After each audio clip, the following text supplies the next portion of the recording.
Okay, next video part ഏഴാമത്തത്. No edit, no cut, no കുത്തിക്കേറ്റ. അതിൻ്റെ ഉള്ളിൽ അതൊന്നുമില്ല.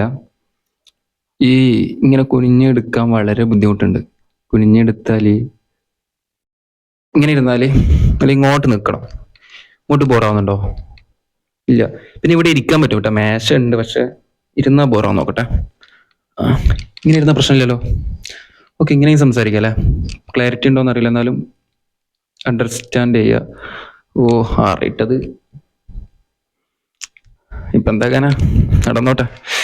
നമ്മളിപ്പം കുറച്ച് കാലം കഴിഞ്ഞത് ഇപ്പം എൻ്റെ വീഡിയോ ഒക്കെ ക്ലിക്കായി ഒരു 1 മില്യൺ ഒന്നും ഞാൻ പ്രതീക്ഷിക്കുന്നില്ല. ഒരു 1K ആയാൽ നല്ല ക്വാളിറ്റിയുള്ള വീഡിയോസൊക്കെ വരുന്ന സമയത്ത് അന്ന് എനിക്ക് മനസ്സിലാവണം ഞാൻ ഏത് റൂട്ടിലാണ് വന്നിട്ടുണ്ടായിരുന്നത് എന്നുള്ളത്. നല്ലതാണിത്. എനിക്കിതൊരു പോസിറ്റീവാണ്. എപ്പോഴും നമ്മൾ പോസിറ്റീവായി ചിന്തിച്ചാൽ നമ്മൾ തന്നെയാണ് പിന്നീട് എല്ലാ കാര്യങ്ങൾക്കും പേടിക്കേണ്ട ആവശ്യമില്ല. കാരണം നിങ്ങൾക്കിപ്പോൾ ഒരു ജോബ് നഷ്ടപ്പെട്ടു എന്ന് വിചാരിച്ചോ. നിങ്ങൾ വർക്ക് എടുക്കുന്ന പെട്ടെന്ന് എന്താണെന്നറിയില്ല, നിങ്ങളെ ഒഴിവാക്കാൻ വേണ്ടിയിട്ട് ജോബ് ലോസ്റ്റായി. പക്ഷെ നിങ്ങളന്ന് ചിന്തിക്കുന്ന സമയത്ത് എന്തെന്നറിയോ, അത് നല്ലതായിരുന്നു എന്നുള്ളതാണ്.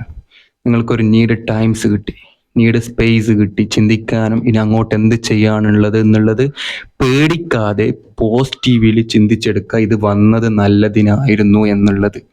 എന്നിട്ട് അടുത്ത പണി എന്തെടുക്കാം, അടുത്ത എവിടത്തേക്ക് നീങ്ങാം എന്നുള്ളത് തികച്ചും നല്ലൊരു കാര്യമാണ്. കാരണം എൻ്റെ അനുഭവം വെച്ചാലും പറയാണ്, ഐ ഹാവ് ലോസ്റ്റ്. നല്ലൊരു ജോബ് ഉണ്ടായിരുന്നു, ഞാനത് മിസ്യൂസ് ചെയ്തു പോയി. പക്ഷെ എനിക്കതിൽ സങ്കടമൊന്നുമില്ല. ഞാനത് പോസിറ്റീവായിട്ട് എടുത്തിട്ടുണ്ടായിരുന്നുള്ളത്. ഞാൻ എപ്പോഴും ഏത് വർക്കിൽ കയറിയാലും ഞാൻ അവർക്ക് അഫോർഡബിൾ ആണെങ്കിലും ഇല്ലെങ്കിലും ഞാൻ എൻ്റെ സ്കില്ല് അവിടെ കാണിക്കും. പോയാൽ എന്നെപ്പോലെ സ്കില്ലുള്ള ആൾക്കാർ ഒരുപാട് മേഖലയിൽ എത്തിപ്പെടാനും ആൾക്കാരുണ്ട്. അപ്പം നമ്മൾ പോയി പോസിറ്റീവ് ചിന്തിച്ചെടുത്തു. ഞാൻ അതുപോലെ പോസിറ്റീവ് ചിന്തിച്ചെടുത്തു. ഇനിയും പണി ഇവിടെ ഈ വേൾഡിൽ ഇഷ്ടം പോലെ ഉണ്ട്. എത്ര ഇഷ്ടം പോലെ. പേടിയില്ലാതെ കഴിവുണ്ടെങ്കിൽ പോസിറ്റീവിൽ നിങ്ങൾക്ക് വീണ്ടും പല ഓപ്പർച്യൂണിറ്റീസും വരും. അപ്പോൾ ചിന്തിക്കാനുള്ള കുറേ സമയം കിട്ടി, ചെയ്യേണ്ടതെന്ന് ചെയ്യാൻ തോന്നി. അങ്ങനെയാണ് ഇപ്പോൾ ഒരു നീഡ് സമയം കിട്ടിയത്. എനിക്കിപ്പോൾ ഒരു വേറൊരു വർക്കിംഗ് കമ്പനിയിലേക്ക് ഞാനിപ്പം CV അയച്ചു കൊടുത്തിട്ടുണ്ട്. ലിങ്കൺഡിൻ ജോബ് സെർച്ച് ചെയ്ത് ഇവിടെ ചെന്നൈയിലേക്കാണ്. ഇനിയിപ്പം ഈ യൂട്യൂബിൽ ക്ലിക്കാവുന്നതാണെങ്കിൽ ഞാൻ ആ ജോബ് തികച്ചും ഇല്ല എന്ന് തന്നെ വെക്കും.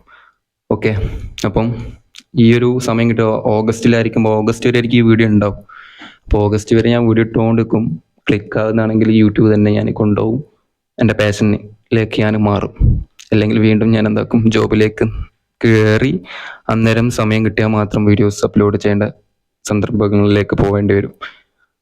അപ്പം അതുകൊണ്ടാണ് കുറേ വീഡിയോ ഒക്കെ എടുത്ത് ഇങ്ങനെ സെറ്റായി കൊണ്ടുപോകുന്നത്. അപ്പം I have some skill. So എനിക്കറിയാം, എനിക്ക് എന്നിൽ വിശ്വാസമുണ്ട്. അതാണ് എൻ്റെ ഏറ്റവും വലിയ പോയിന്റ്.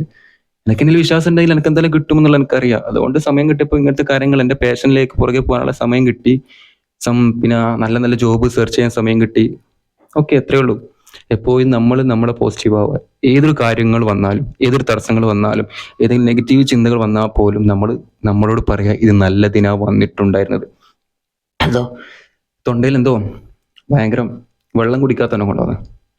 ഞാൻ നേരെ കുളിച്ച് മാറ്റി വന്ന്, മയക്കൊന്നുമില്ലായിരുന്നു. അപ്പോൾ സെറ്റാക്കിയത് കുറേ സമയം ചാർജൊക്കെ ചെയ്ത് യൂട്യൂബ് ചെയ്യാൻ പറ്റുമോ എന്ന് വിചാരിച്ചില്ല. സമയം കിട്ടി. വാച്ചൊക്കെ കിട്ടിയിട്ടാ, ഫാസ്റ്റ് ട്രാക്കിൻ്റെ ഗിഫ്റ്റ് കിട്ടിയ. അപ്പം നിങ്ങളെക്കുറിച്ച് എപ്പോഴും പോസിറ്റീവായിട്ട്, ഞാൻ കഴിഞ്ഞ വീഡിയോ പറഞ്ഞിട്ടുണ്ടായിരുന്നു, വേർഡ്സ് മൈൻഡ്സ് ചെയ്ത് വെക്കുക. എപ്പോഴും നല്ലതിന് മാത്രം നിങ്ങളോട് പറഞ്ഞുകൊണ്ടിരിക്കുക. ഏതൊരു കാര്യവും പോസിറ്റീവായിട്ട് എടുത്താൽ മതി. നിങ്ങളെ തല്ലുന്നതും, നിങ്ങളെ ആക്രമിക്കുന്നതും, നിങ്ങളെ ശത്രുത പുലർത്തുന്നതും, നിങ്ങളെ ഹേറ്റേഴ്സ് വരുന്നതും, നിങ്ങളെ പുറത്താക്കുന്നതൊക്കെ നല്ലതിനാന്ന് വിചാരിച്ചാൽ മതി. ഡെഫിനറ്റ്ലി അത് നിങ്ങൾക്ക് പ്ലസ് പോയിന്റ് ആണ്.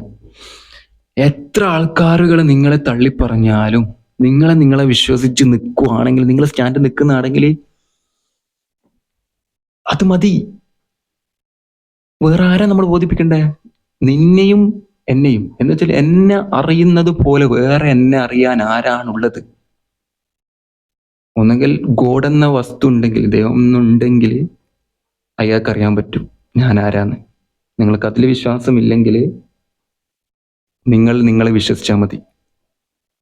ഓക്കെ, വിയർത്തുപോയി. അപ്പം നെക്സ്റ്റ് വീഡിയോ കാണാം.